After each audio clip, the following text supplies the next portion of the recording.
నమస్కారం ETV news కి స్వాగతం. అమరావతికి రైల్వే లైన్ కావాలన్న ఆంధ్రప్రదేశ్ ప్రజల కల నెరవేరే దిశలో ముందడుగు పడింది. అమరావతి రైల్వే అనుసంధానం ప్రాజెక్టుకు కేంద్ర కేబినెట్ ఆమోదం తెలిపింది. మొత్తం 2245 కోట్ల రూపాయల వ్యయంతో 57 కిలోమీటర్ల అమరావతి అనుసంధాన ప్రాజెక్టుకు కేబినెట్ గ్రీన్ సిగ్నల్ ఇచ్చింది.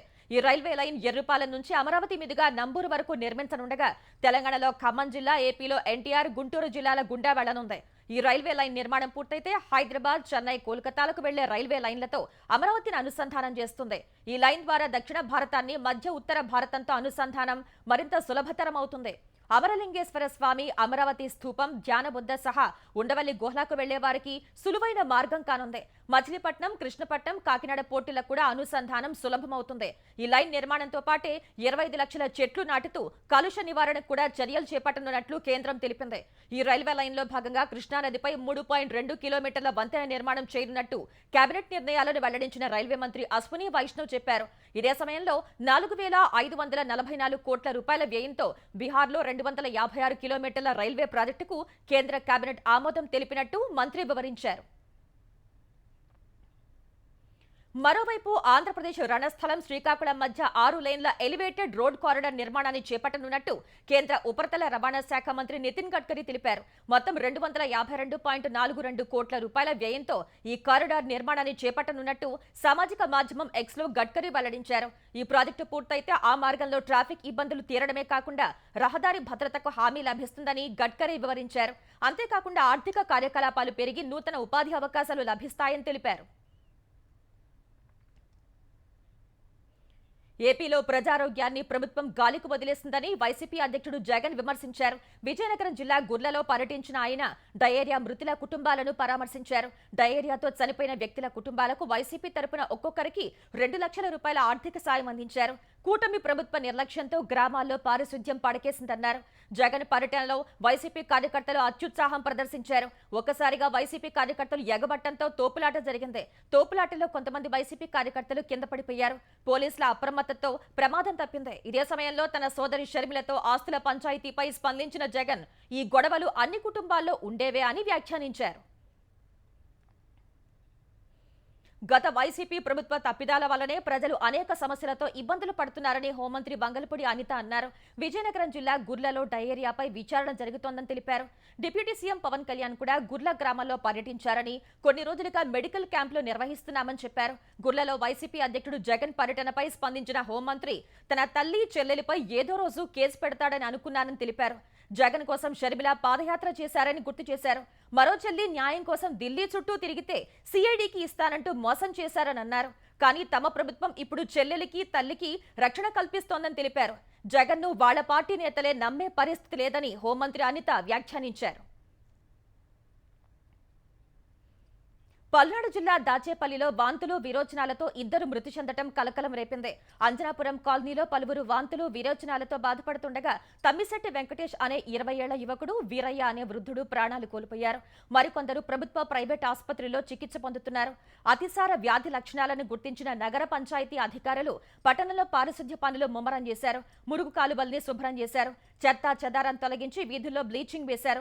దాచేపల్లిలో పర్యటించిన కలెక్టర్ అరుణ్ బాబు తాగునీరు కలుషితం కావటం వల్లే కొంతమంది అస్వస్థకు గురైనట్టు తెలిపారు. అంజనాపురం కాలనీలో ఎక్కువ మంది స్థానిక ఆర్వో ప్లాంట్ నుంచి నీటిని తెచ్చుకుని తాగుతున్నట్లు తమ దృష్టికి వచ్చినట్టు కలెక్టర్ చెప్పారు. ఎవరు ఆ నీటిని తాగవద్దని కలెక్టర్ విజ్ఞప్తి చేశారు. అంజనాపురంలో 6 అస్వస్థకు గురైనట్టు తెలిపారు. మరోవైపు డయేరియాతో 2 చనిపోవడంపై సమీక్షించిన పురపాలక శాఖ మంత్రి నారాయణ అంజనాపురం కాలనీలో సాధారణ పరిస్థితి నెలకొనే వరకు మున్సిపల్ వైద్యారోగ్య శాఖ అధికారులు దగ్గరుండి పర్యవేక్షించాలని ఆదేశించారు. పార్టీ ఫిరాయించిన వారికి కాంగ్రెస్ ప్రభుత్వం పెద్దపీట వేయటం ఆవేదన కలిగిస్తోందని ఆ పార్టీ ఎమ్మెల్సీ జీవన్ రెడ్డి అన్నారు. ఈ మేరకు ఏఐసీసీ అధ్యక్షుడు మల్లికార్జున ఖర్గే, సోనియా, రాహుల్, ప్రియాంక, కేసీ వేణుగోపాల్తో పాటు మొత్తం 8 మందికి జీవన్ రెడ్డి 3 పేజీల లేఖ రాశారు. కాంగ్రెస్ పార్టీలో కొనసాగుతున్న పరిణామాలను జీర్ణించుకోలేకపోతున్నానని తీవ్ర మానసిక బాధతో లేఖ రాసినట్టు తెలిపారు. పార్టీ ఫిరాయింపుల ద్వారా బీఆర్ఎస్ నుంచి కొందరు కాంగ్రెస్ లోకి రావటం వల్ల క్షేత్రస్థాయిలో కాంగ్రెస్ కార్యకర్తలు తీవ్ర ఇబ్బందులు పడుతున్నారని పేర్కొన్నారు. కొందరు స్వార్థపరులు పార్టీ ఫిరాయింపులకు పాల్పడుతున్నారని ఆరోపించిన జీవన్ రెడ్డి పోచారం శ్రీనివాస్ రెడ్డి ఫిరాయింపులకు ముఠా నాయకుడిగా వ్యవహరిస్తున్నారని విమర్శించారు. కాంగ్రెస్ పార్టీ బీ ఫామ్ తో గెలిచిన వాళ్ల మాదిరి బ్లాక్మెయిల్ చేస్తున్నారని ధ్వజమెత్తారు. బీఆర్ఎస్ నుంచి వచ్చిన 10 మంది ఎమ్మెల్యేలు లేకుంటే ప్రభుత్వం నడవదా అని జీవన్ రెడ్డి లేఖలో ప్రశ్నించారు. తెలంగాణలో హత్య రాజకీయాలకు అవకాశం లేదని, జగిత్యాలలో గంగారెడ్డి హత్యపై సమగ్ర దర్యాప్తు కొనసాగుతోందని టీపీసీసీ అధ్యక్షుడు మహేష్ కుమార్ గౌడ్ స్పష్టం చేశారు. నిందితుడిపై కఠిన చర్యలు తీసుకోవాలని ఇప్పటికే అక్కడి పోలీస్ అధికారులకు స్పష్టం చేశామని వెల్లడించారు. కొందరు ఎమ్మెల్యేలు స్వచ్ఛందంగా వచ్చి కాంగ్రెస్ లో చేరారని తెలిపారు. ఇదే సమయంలో జీవన్ రెడ్డి లేఖపై స్పందించిన ఆయన జీవన్ రెడ్డి బాధతో మాట్లాడుతున్నారని చెప్పారు. ఆ లేఖను పరిగణనలోకి తీసుకోబోమని తెలిపారు. కాంగ్రెస్ ప్రభుత్వంలో మంత్రులకు సీఎం పూర్తి స్వేచ్ఛ ఇచ్చారని, గత 10 ఏళ్లలో మంత్రులకు స్వేచ్ఛ లేదని చెప్పారు. ఇప్పుడు మంత్రులు స్వేచ్ఛగా నిర్ణయాలు తీసుకోగలుగుతున్నారని, ఏ అంశం తన దృష్టికి వచ్చినా సీఎం దృష్టికి తీసుకువెళ్లి పరిష్కరిస్తున్నారని మహేష్ కుమార్ గౌడ్ తెలిపారు. మూసీ పునరుజ్జీవం పేరుతో కాంగ్రెస్ ప్రభుత్వం పేదల ఇళ్లు కూల్చివేయటాన్ని తీవ్రంగా వ్యతిరేకిస్తున్నామని కేంద్ర హోంశాఖ సహాయ మంత్రి బండి సంజయ్ తెలిపారు. కాళేశ్వరం పేరుతో బీఆర్ఎస్ పార్టీ 1,00,000 కోట్లు ఖర్చు చేస్తే ఇప్పుడు మూసీ ప్రక్షాళన పేరుతో కాంగ్రెస్ సర్కార్ భారీ అవినీతికి తెరతీసిందని ఆరోపించారు. ఈ ప్రాజెక్టు కోసం 1,50,000 కోట్లు అప్పు చేసి కాంగ్రెస్ కు ఏటీఎం లాగా మార్చాలనుకుంటున్నారని విమర్శించారు. గత పాలకులు దాదాపు 6 లక్షల కోట్ల పైచిలుకు అప్పులు చేస్తే కాంగ్రెస్ సర్కార్ 10 నెలల్లోనే 60,000 కోట్లు వడ్డీల రూపంలో చెల్లించిందని, ఉద్యోగులకు జీతాలివ్వడమే గగనమైన పరిస్థితుల్లో మూసీ ప్రక్షాళనకు అంత మొత్తం ఎందుకని ప్రశ్నించారు. మూసీ ప్రక్షాళన పేరుతో గత 3 దశాబ్దాల్లో జైకా, జపాన్ నిధులు ఖర్చు చేసినా ఒరిగిందేమీ లేదని బండి సంజయ్ గుర్తు చేశారు. ఈ పరిస్థితుల్లో మూసీ పేరుతో 1,50,000 కోట్లు అప్పు చేసి ప్రజలపై మోయలేని భారం మోపటం దుర్మార్గమని కేంద్ర మంత్రి అన్నారు. మూసీ ప్రక్షాళనకు బీజేపీ వ్యతిరేకం కాదన్న ఆయన కాంగ్రెస్ దోపిడీ, పేదల ఇళ్లు కూల్చివేతకు వ్యతిరేకమని స్పష్టం చేశారు. కాంగ్రెస్ తీరును నిరసిస్తూ రేపు ఇందిరా పార్క్ వద్ద బీజేపీ మహాధర్నా చేపడుతుందన్నారు. ఆంధ్రప్రదేశ్లో విద్యా వ్యవస్థను ప్రక్షాళన చేస్తామని ప్రకటించిన ప్రభుత్వం ఆ దిశలో చర్యలు చేపట్టింది. ఇందులో భాగంగా ఏపీలోని అన్ని జిల్లాల విద్యాశాఖాధికారుల్ని బదిలీ చేసింది. అన్ని జిల్లాలకు కొత్త డీఈఓలను నియమిస్తూ ఉత్తర్వులు జారీ చేసింది. ఈ ప్రక్రియలో భాగంగా అవినీతి ఆరోపణలు ఎదుర్కొంటున్న డీఈఓలందరినీ బాధ్యతల నుంచి తప్పించిన ప్రభుత్వం కొత్త వారికి అవకాశం ఇచ్చింది. Andhra Pradesh public service commission APPSC chairperson గా రిటైర్డ్ ఐపీఎస్ ఏఆర్ అనురాధ బాధ్యతలు స్వీకరించారు. విజయవాడ బందర్ రోడ్లోని ఏపీపీఎస్సీ కార్యాలయం ఛాంబర్లో ఆమె ఈ ఉదయం బాధ్యతలు చేపట్టారు. అంతకుముందు ఏపీపీఎస్సీ కార్యదర్శి జె ప్రదీప్ కుమార్ అనురాధతో ప్రమాణ స్వీకారం చేయించారు. ఈ సందర్భంగా ఆమెకు బోర్డు సభ్యులు, కార్యదర్శి, అధికారులు, సిబ్బంది అభినందనలు తెలిపారు. ఆ తర్వాత ప్రస్తుతం పెండింగ్ ఉన్న నియామకాలపై బోర్డు సభ్యులు, అధికారులతో చైర్పర్సన్ సమీక్షించారు. గ్రూప్ 1, గ్రూప్ 2 సహా ఇతర పరీక్షలు, ఇంటర్వ్యూలు నిర్వహించాల్సిన వాటిపై ఆరా తీశారు. పలు ఉద్యోగాల భర్తీ కోసం ప్రభుత్వం నుంచి వచ్చిన ప్రతిపాదనలు, కొత్తగా నోటిఫికేషన్లు ఇవ్వాల్సిన ఉద్యోగాలపై ప్రాథమికంగా చర్చించారు. సమగ్ర చర్చ తర్వాత త్వరలోనే కీలక నిర్ణయాలు తీసుకోనున్నట్లు అనురాధ అధికారులకు తెలిపారు. ఆంధ్రప్రదేశ్ హైకోర్టుకు మరో 3 అదనపు న్యాయమూర్తులను నియమిస్తూ రాష్ట్రపతి ద్రౌపది ముర్ము ఆదేశాలు జారీ చేశారు. మహేశ్వరరావు కుంచం, తూటా చంద్ర ధనశేఖర్, చల్లా గుణరంజన్లను హైకోర్టు అదనపు న్యాయమూర్తులుగా నియమిస్తున్నట్లు రాష్ట్రపతి తన ఉత్తర్వుల్లో పేర్కొన్నారు. కర్ణాటక హైకోర్టు అదనపు న్యాయమూర్తి జస్టిస్ సిద్ధయ్య రాచయ్యను కర్ణాటక హైకోర్టులోనే శాశ్వత న్యాయమూర్తిగా నియమిస్తున్నట్లు ఆ ఉత్తర్వుల్లో స్పష్టం చేశారు.